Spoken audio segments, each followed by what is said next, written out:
నమస్తే, welcome to our channel. Jagan కళ్ళల్లో ఆనందం చూడాలనే తపనతో ఆయన సీఎంగా ఉండగా ఎంతో మంది ఐఏఎస్, ఐపీఎస్ అధికారులు పనిచేశారు. తత్ఫలితంగా జగన్ కూడా వారికి ఏదో ఒక తాయిలం ఇచ్చేవారు. ఎలాగైనా పోలీస్ బాస్ పోస్టు సాధించాలనే తపనతో పనిచేసిన ఓ ఉన్నతాధికారి ఇప్పుడు చంద్రబాబు వద్ద పశ్చాత్తాపడుతున్నట్టు తెలుస్తోంది. ఇలా గత 5 ఏళ్ల పాటు జగన్కు అనుకూలంగా చేయాల్సిన పనులన్నీ ఇంటెలిజెన్స్ చీఫ్ పిఎస్ఆర్ ఆంజనేయులు చేసేశారు. ఇప్పుడు ఆయన పడుతున్న పాటలు పోలీస్ శాఖలో చర్చనీయాంశమయ్యాయి. సీఎంగా జగన్ ఉన్నప్పుడు తాడేపల్లి ప్యాలెస్ నుంచే అక్రమ వ్యవహారాలు చక్కబెట్టిన ఆంజనేయులు ఇప్పుడు ప్రభుత్వం మారడంతో హైదరాబాద్లో చంద్రబాబు ఇంటి చుట్టూ ప్రదక్షిణలు చేస్తున్నట్టు చెబుతున్నారు. అమరావతిలో చంద్రబాబుకు ఎంతో మంది అధికారులు వచ్చి ఆయన సీఎం అయినందుకు శుభాకాంక్షలు తెలిపారు. పిఎస్ఆర్ ఆంజనేయులు కూడా వచ్చారు. కానీ ఆయన్ను సిబ్బంది లోపలికి అనుమతి ఇవ్వలేదు.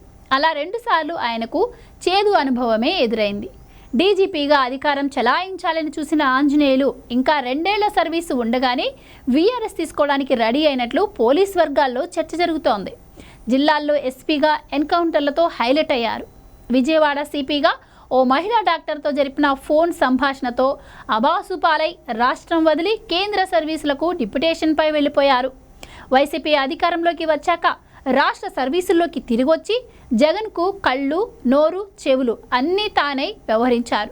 తర్వాత మెల్లగా ఇంటెలిజెన్స్ చీఫ్ అయ్యారు. కోడెల అచ్చెన్నాయుడు, జేసీ ప్రభాకర్ రెడ్డిలపై అక్రమ కేసులు బనాయించి జగన్ కళ్ళల్లో ఆంజనేయులు ఆనందం చూశారు.